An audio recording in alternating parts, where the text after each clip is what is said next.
져서 그래서 혹시 괜찮으시면은 질문을 좀 바로 받아봐도 될까요? 우리 네. 참여자들. 네, 그래서 아까 손을 많이 지연돼서. 드셨는데 그 시간이 부족해가지고 그래서 질문을 좀 받아보도록 하겠습니다.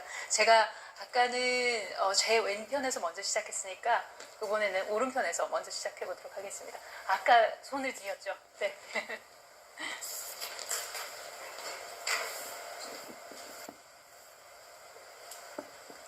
네, 안녕하세요. 작년에 카이스트를 졸업하고 지금은 사회에서 좀 일을 해보기 위한 좀 준비 과정 중인 학생입니다.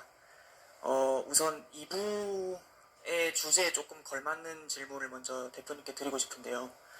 최근 젊은 세대와 청소년층에서 AI 기술 활용이 급속도로 확산되고 있습니다.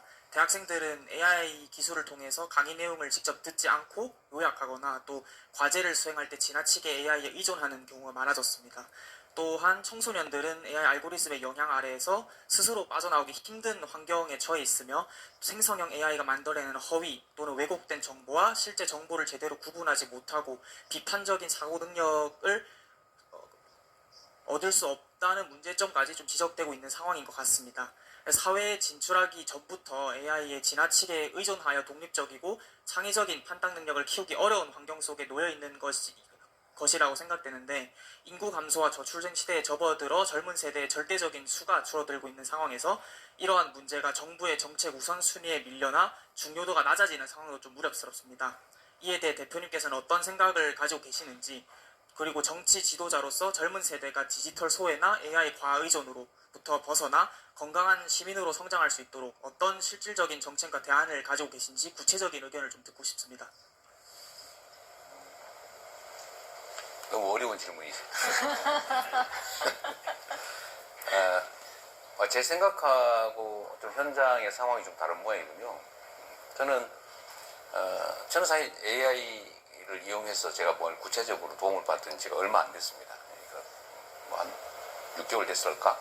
뭐 그런 정도. 그냥 말로만 듣다가 어느 순간에 챗 GPT를 쓰면서 이거 뭐 비서보다 훨씬 나은데? 우리 보좌진들 들은 거 섭섭하겠지만 우리 보좌진들이 일이 많이 줄어들었죠.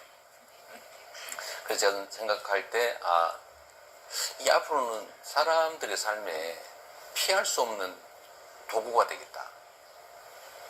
그리고 어쩌면 그냥 상상해 봤을 때 그냥 집안이든 뭐 버스 정류장이든 아무 데나 지금 당장 뭐 떠오르는 게 있어서 뭐 궁금한 게 있으면 버스 정류장에 스피커에 대고 한번 이렇게 얘기를 하면 조언을 해주면, 그러다가 어느 순간에 아마 이렇게 들고 다니면서 켜면 우리 영화에 나오는 것처럼 이런 어떤 사람 비슷한 게 나타나서 이렇게 막 설명을 해줘. 그런 상황이 곧 올 텐데 여기에 접근하지 못하는 사람들이 너무 많지 않을까, 그런 생각이 들었습니다.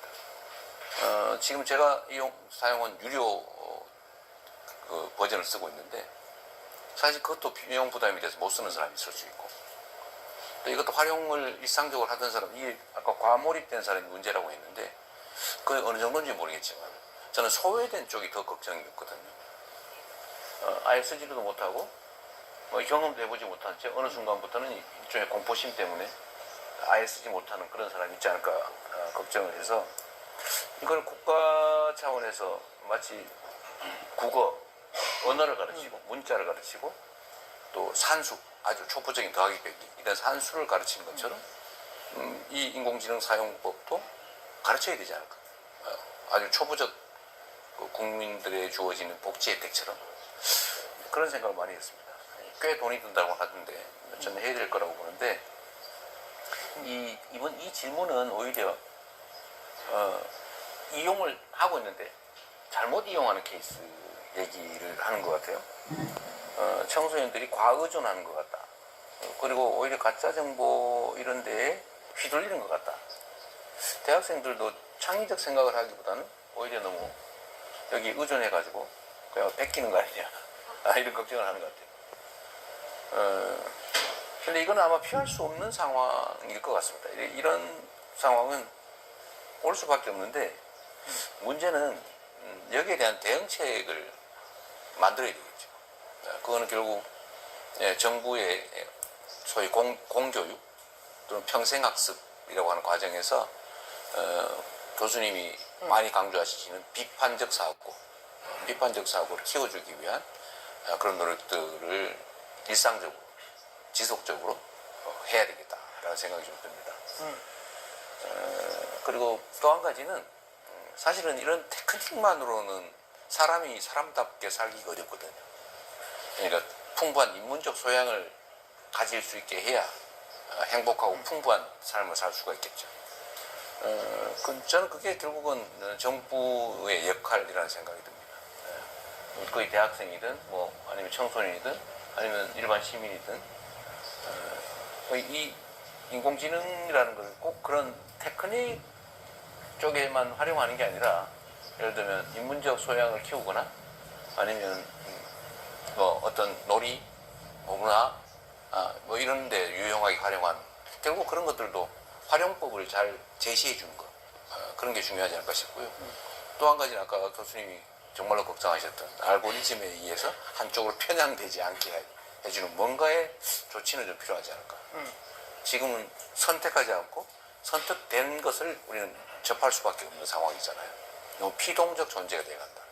능동적 존재로 사고하고 행동할 수 있게 시스템도 좀 만들어가고 뭐 교육도 좀 그렇게 해나가고 사회 전체 분위기, 문화도 좀 그렇게 바꿔갈 필요가 있지 않겠냐 그런 생각이 좀 듭니다. So I think two things. First of all, what you said is extremely important.